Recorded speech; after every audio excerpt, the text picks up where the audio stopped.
What if the very person who promises to shatter you into a million pieces is the only one who can make you feel whole? What if the greatest act of love you'll ever receive is an act of exquisite pain? Today we dive into a story where hate is a love language and salvation is found in the arms of your sworn enemy. A world where a gilded cage can be a fate worse than a dungeon, and true freedom is found not in a gentle caress, but in the heart of a storm. This is a story that asks you to look into the abyss and dares you to find a shimmer of love in its depths. We begin our story with a princess though she wears no crown. Lady Galantia of the House Brisden lives a life of suffocating perfection. She is a porcelain doll, displayed on a shelf of nobility, wrapped in the finest silks and adorned with the richest jewels. But this opulence is a lie. Her mother's affection is as cold and hard as the gemstones on her dresses. Her father's pride is a currency she can only earn through acts that curdle her soul. From her childhood, Galantia learns a brutal lesson: love is not given. It is purchased with obedience and, sometimes, with blood. She is a girl starving for a single crumb of genuine warmth in a castle of cold stone and colder hearts. Her only comfort is her nursemaid, Risa, the sole architect of any kindness she has ever known. To escape this gilded cage of emotional neglect, Galantia is betrothed to the human prince, Domran, a political alliance, another transaction. She doesn't love him, she doesn't even know him, but she sees the marriage as an escape, a doorway out of her father's silent disappointment and her mother's vocal disdain. But the path to a new cage is fraught with peril. The world outside her castle walls is at war. A bitter, decades-long conflict rages between humans and the ravens, a magical, shape-shifting race of warlocks and witches. And a new, terrifying leader has risen among them, a man known only as the Lord of Shadows, a being who can command the darkness itself. This is the world that Liv Xander throws us into in her dark fantasy romance, Feathers So Vicious. This book is not a gentle fairy tale. It is a raw, unflinching exploration of the wounds we carry and the twisted ways we seek to heal them. It promises to take you on a journey where the lines between villain and hero, love and hate, pain and pleasure are not just blurred, but obliterated entirely. It asks a terrifying question in a world determined to break you. Can the one who wields the hammer also be the one to put you back together? The story of Galantia is a journey into the heart of that darkness, to see if any light can possibly survive. Galantia's story truly begins not with her capture, but years earlier, on the day her younger brother is born. Her mother, after years of failed pregnancies, finally produces a male heir for House Brisden. The castle bells toll for 3 days, but for Galantia there were no bells. In the joy of the new arrival, Galantia becomes invisible, an afterthought. In a desperate, childish bid for her mother's attention, she accidentally startles her newborn brother, earning a look of pure fury and the command to be taken from her sight. The wound of that rejection festers.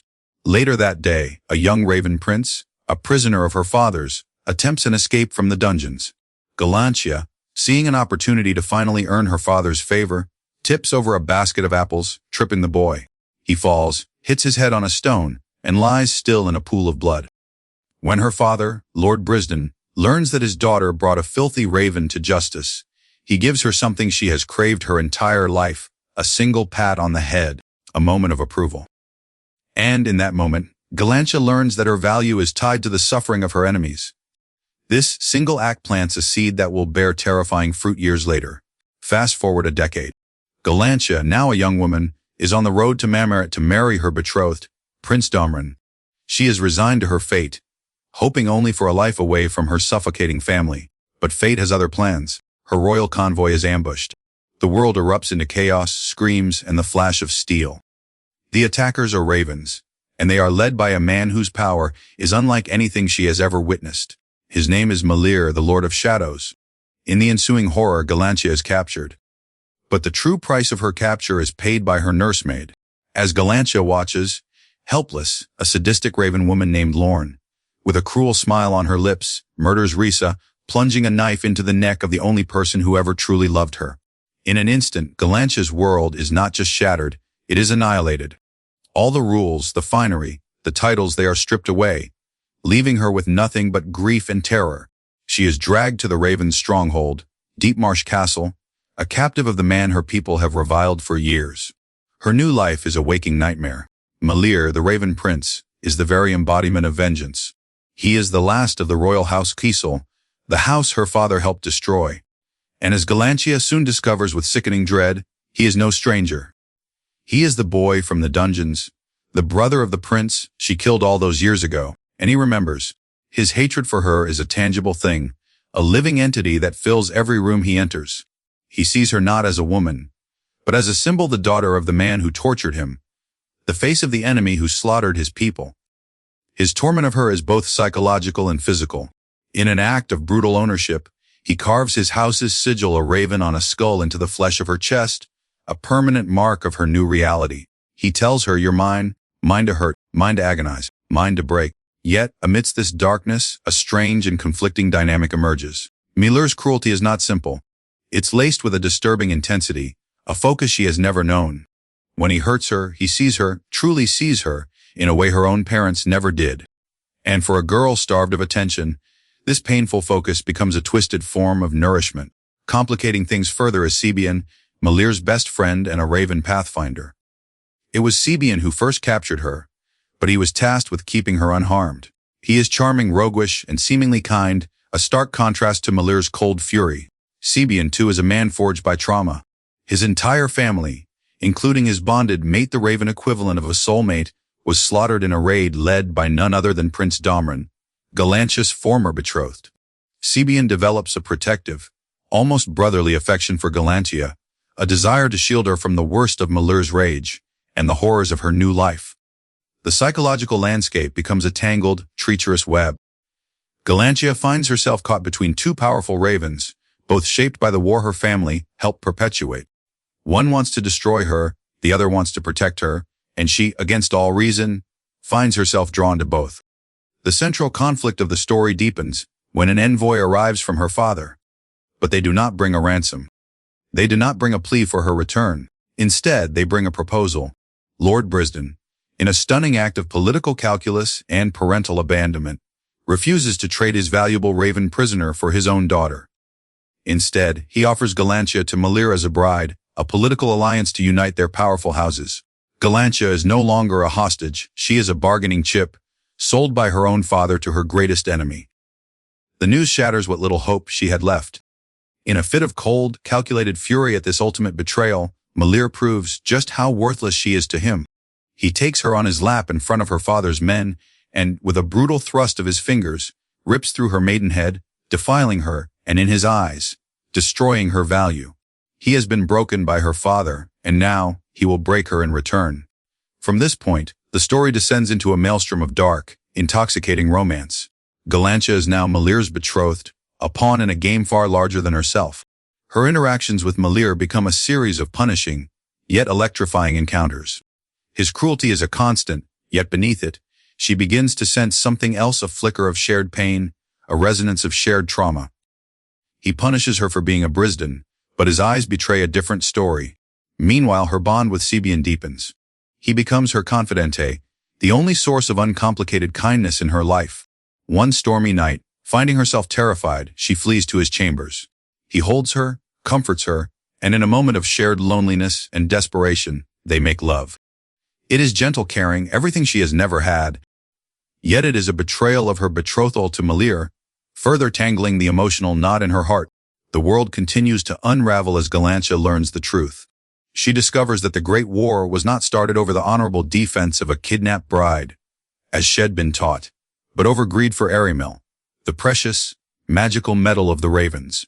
She learns the full extent of her father's cruelty from Mylère, how he was captured, imprisoned, and horrifically tortured for months in the Tidestone dungeons.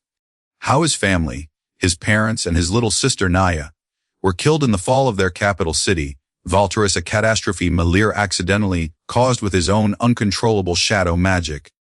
A guilt that haunts his every waking moment. The villain of her story slowly transforms into a tragic figure, a prince who lost everything and was reforged in the fires of pain and hate. The lines blur even more during a ride to the Western Cliffs. Mylère for the first time shows her a different side. He is playful, patient, almost charming. He teaches her to ride, shares stories of his childhood, and for a few breathtaking moments, he smiles. He confesses that his hatred for her is a constant struggle, an honor-bound duty to his murdered family that wars with a personal affliction he cannot name, and then he kisses her. A real kiss, deep and devouring, that feels less like hate and more like a desperate, tragic longing. Galantia is left utterly confused, caught between the gentle, protective affection of Sebian and the painful, passionate, and perhaps profound connection she feels with Malir. She is falling for both of them, for entirely different and contradictory reasons. The story hurtles toward its climax. Sebian, suspicious of Malir's motives, discovers the truth. Malir has been lying to everyone. The convoy of food he supposedly sent to her father's starving stronghold is actually a shipment of siege weapons. He never intended an alliance. He intends to conquer Tidestone and Slaughterhouse Prison. Galantia confronts him, and Malir, with ice in his veins, drops the final mask. He tells her everything was a lie. The kindness, the almost kisses, the shared vulnerability, all a calculated manipulation to keep her docile while he moved his pieces into place. He tells her she was nothing but a distraction, a hole to fuck. To twist the knife, he reveals Sebian's deepest secret. His mate, his soulmate, is not just dead, but was bonded to him, meaning Sebian can never truly love another. There is no love for you here, Malir snarls. Not from me, not from him. There is no love for you anywhere. This final, devastating emotional blow is the catalyst. Something inside Galantia, something that has been dormant her entire life, fractures. The pain, the betrayal, the final annihilation of hope unlocks a power she never knew she possessed. Her body explodes in a storm of white feathers. She is a raven.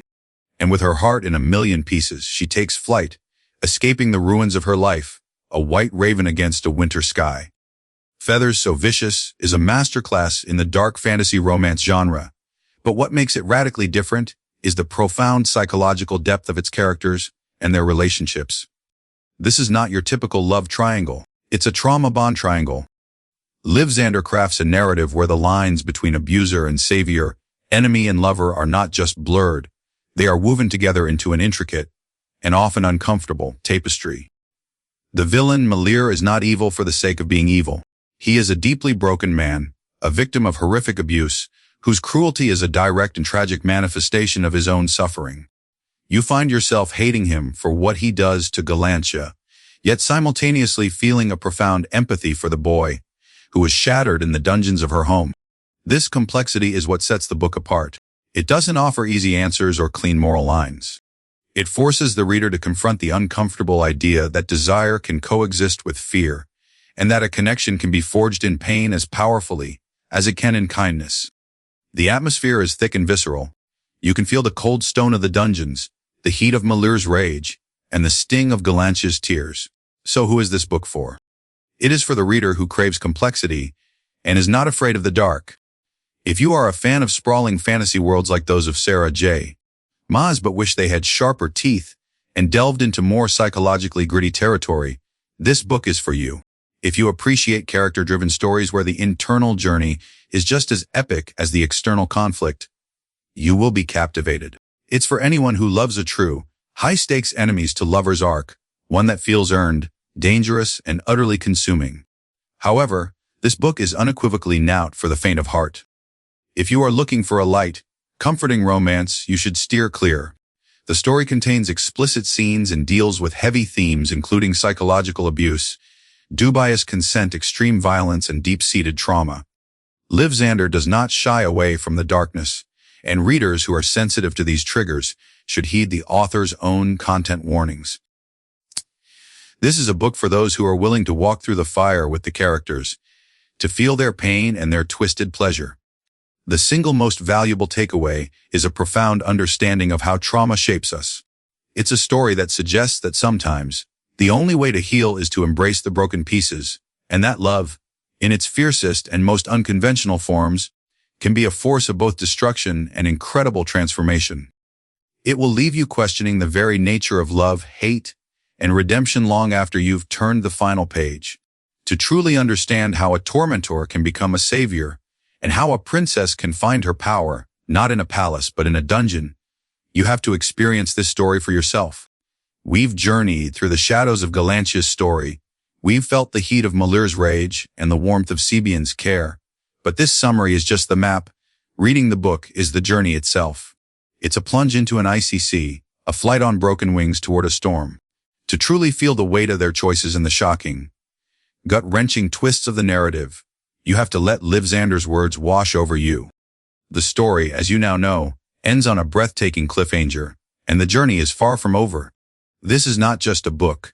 It is an experience, an emotional crucible that will challenge you and stay with you.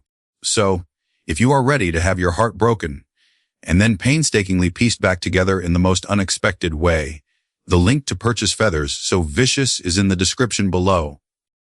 This is an investment in a story that you will not forget. Take the leap. And when you're done, come back and tell us what you think.